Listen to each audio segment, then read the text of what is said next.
হাসিনা বাবু একটা কথা বলো, এইবার কি করা যায়? এখনই জ্বলে যাবে এই জ্বালানগুলো, 5 মিনিটের মধ্যে জ্বলে ছাই হয়ে যাবে। তারপর আমরা কি জ্বালাবো? একটাও তো কাঠ নেই, জ্বালানি নেই, কি করা যায় বলো তো? হিরো আলম, ইউনুস ভাই, কাদের ভাই, তোমরা যে কোনো একজন যাও বাগান দিয়ে। পিছনে বাগান দেখতে পাচ্ছ? বাগান দিয়ে যাও, কোনো শুকনো জিনিস পেলে নিয়ে আসো, যাও। আরে মোদি চাচা, আরে কালকেই তো আমি জ্বালানি নিয়ে এসেছিলাম, তুমি হাসিনা বাবুকে এখন বলো। হাসিনা বাবু প্রত্যেক দিন ফিরিতে ফিরিতে আগুনে তপন করে চলে যাই, কোনো দিনও জ্বালানি নিয়ে আসে না। আর না হলে হিরো আলমকে বলো, আমি আজকে যেতে পারবো না। ওরে বাবারে বাবারে, আমার পা ব্যথা হয়ে গেল, অনেকক্ষণ থেকে আগুনে তপন করছি তো, পা ব্যথা হয়ে গেল আমার। ইউনুস ভাই, তুমি একটু খাড়া হয়ে দাঁড়াও, আর না হলে হেঁটে হেঁটে যাও বাগানের দিকে। তারপর শুকনো জ্বালানি কাঠ যদি পাও, শুকনো জ্বালান যদি পাও নিয়ে আসো, তোমার পা সেরে যাবে। যাও হেঁটে হেঁটে নিয়ে আসো। আরে হঠাৎ করে আমার পা মনে হচ্ছে সেরে গেল, পা ভালো হয়ে গেল। তাহলে আমি ভালো করে বসি, তারপর আগুনে তপন করি। ভালোই লাগছে আগুনে তপন করতে, ভীষণ ঠান্ডা পড়ছে। মোদিজি কি বলবো তোমাকে, এই বছর মনে হচ্ছে বেশি ঠান্ডা পড়ছে আগের বছরের তুলনায়, ভীষণ ঠান্ডা পড়ছে। হ্যাঁ ইউনুস ভাই, এই বছর মনে হচ্ছে আগের বছরের তুলনায় বেশি ঠান্ডা পড়ছে। তাহলে তোমরা কেউ যাবে না জ্বালানি খুঁজতে? কেউ যাবে না?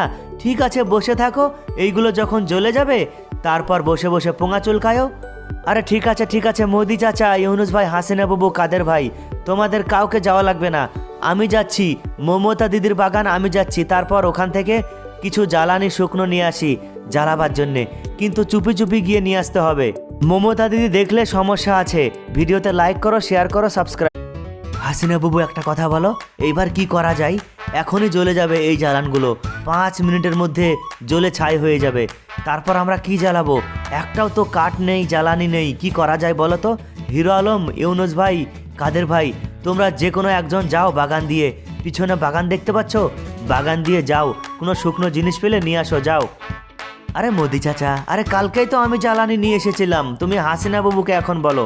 হাসিনা বাবু প্রত্যেক দিন ফিরিতে ফিরিতে আগুনে তপন করে চলে যাই, কোনো দিনও জ্বালানি নিয়ে আসে না। আর না হলে হিরো আলমকে বলো, আমি আজকে যেতে পারবো না। ওরে বাবারে বাবারে, আমার পা ব্যথা হয়ে গেল, অনেকক্ষণ থেকে আগুনে তপন করছি তো, পা ব্যথা হয়ে গেল আমার। ইউনুস ভাই, তুমি একটু খাড়া হয়ে দাঁড়াও, আর না হলে হেঁটে হেঁটে যাও বাগানের দিকে। তারপর শুকনো জ্বালানি কাঠ যদি পাও, শুকনো জ্বালান যদি পাও নিয়ে আসো, তোমার পা সেরে যাবে। যাও হেঁটে হেঁটে নিয়ে আসো। আরে হঠাৎ করে আমার পা মনে হচ্ছে সেরে গেল, পা ভালো হয়ে গেল। তাহলে আমি ভালো করে বসি, তারপর আগুনে তপন করি। ভালোই লাগছে আগুনে তপন করতে, ভীষণ ঠান্ডা পড়ছে। মোদিজি কি বলবো তোমাকে, এই বছর মনে হচ্ছে বেশি ঠান্ডা পড়ছে আগের বছরের তুলনায়, ভীষণ ঠান্ডা পড়ছে। হ্যাঁ ইউনুস ভাই, এই বছর মনে হচ্ছে আগের বছরের তুলনায় বেশি ঠান্ডা পড়ছে। তাহলে তোমরা কেউ যাবে না জ্বালানি খুঁজতে? কেউ যাবে না? ঠিক আছে, বসে থাকো, এইগুলো যখন জ্বলে যাবে তারপর বসে বসে পোঙা চুলকায়ও। আরে ঠিক আছে ঠিক আছে, মোদি চাচা, ইউনুস ভাই, হাসিনা বাবু, কাদের ভাই, তোমাদের কাউকে যাওয়া লাগবে না, আমি যাচ্ছি।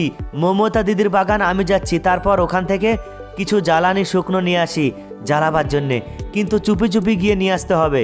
মমতা দিদি দেখলে সমস্যা আছে। ভিডিওতে লাইক করো, শেয়ার করো, সাবস্ক্রাইব।